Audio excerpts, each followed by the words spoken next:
Welcome back to Hiking with Kathleen. In today's video, it's going to have a relaxational hike through the woods kind of theme. It's going to ease us into the new year. So you will hear the sounds of nature, whether it's rushing water, animals moving about, birds chirping. I welcome you to join me, and if you stay until the end, I'm going to go through with you my favorite reads from 2023, and maybe they're ones that are going to make your book list for 2024. Coming right up.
Welcome back to the cabin.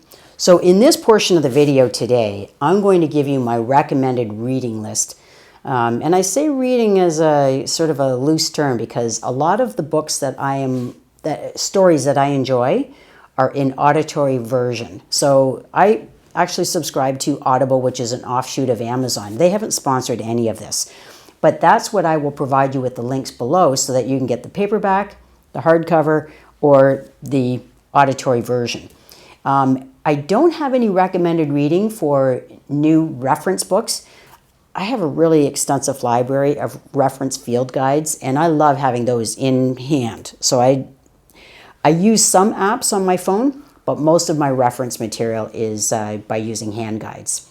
So let me go through this list with you. If there's some that strike a chord, then maybe that's something for you to look up and consider further. So the books I really enjoyed this last calendar year are Lost in the Wild, Nowhere for Very Long, that's a nomad type story, 40 Years in the Wilderness. That title is pretty well encapsulating of the theme of the book. It was really good. Call of the American Wild, Kings of the Yukon, which has to do with salmon fishing, The Final Frontiersman, Educated. That one is an interesting book because it is of the life of a young woman who is not encouraged to have an education and the steps she took in order to try to overcome those parental boundaries. So anyway, I found that to be really interesting. The Life We Bury. So a lot of the books that I read are adventure books. They are first-person entries, or they might be third-person where they're writing about somebody else's life experience.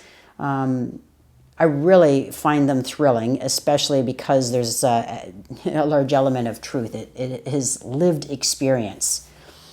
Now, to give you a bit of an idea of what Shannon and I have ahead, we've already done a little bit of booking of our camping season, so we have some of those experiences coming up, some of which we can't book just yet because in Ontario, Canada, you can book your campsite at a provincial park 5 months preceding the date of your desired camping trip. So we still have time to wait in order to get to the dates where we can actually book those trips. But we also have some experiences coming up where we're going to be getting on a plane and bringing the camera along. So I'll explain a little bit as we get closer to those dates. And Shannon is with me every step of the way when we are on trips, when we are camping, or when we go on day trips. So you'll have a chance to certainly see her along. But I know we've had some individuals who have wondered, who has the camera? Is it Shannon that's filming you as I'm walking through the woods? And I often say the word we. When I say we, like we are going to the next lookout, it's you and me. It's me that's doing the hiking, and it's you I'm taking along as the viewer. If Shannon is present with me, she's always in the video. So that's an easy way to know whether or not she's actually present. Shannon is an instrumental part of this channel. I do all of the filming and the editing, but what Shannon does is she lays the music over the final product, and that is what helps to bring the video to life as a film. So she has a real knack for selecting the right music. Sometimes there are sound effects that she adds, and I want you to understand when I say sometimes, it's because I don't want you to feel that when there's a duck quacking that she's added that. No, the sounds from the animals are authentic, but there are times she might add some joke type sounds. So anyway, I'll just leave it at that. But anyway, yeah, so we very much have approached this as a team. So those are the books that I would recommend if you're interested in looking at adventure type books in this upcoming year. So one of the final things that I'd like to mention is I really appreciate you, the viewers of the channel, or viewers of Rogers TV, where you are getting the content of Hiking with Kathleen. There are about 4 or 5 cities in the province of Ontario, Canada, that carry Hiking with Kathleen. So it'd be Tillsonburg, Woodstock, St. Thomas, Ottawa, and London that I'm aware of at this time. So that might be one way where you are viewing Hiking with Kathleen. Otherwise, a new upload is available every Tuesday morning on YouTube. Whenever there are comments, we go through them together. And I just want you to know that that feedback is very meaningful to me. I appreciate your support. I'm happy to have you along on this journey. So thanks again. I look forward to hearing from you, having you subscribe, having you click like or comment in this upcoming year. Bye for now.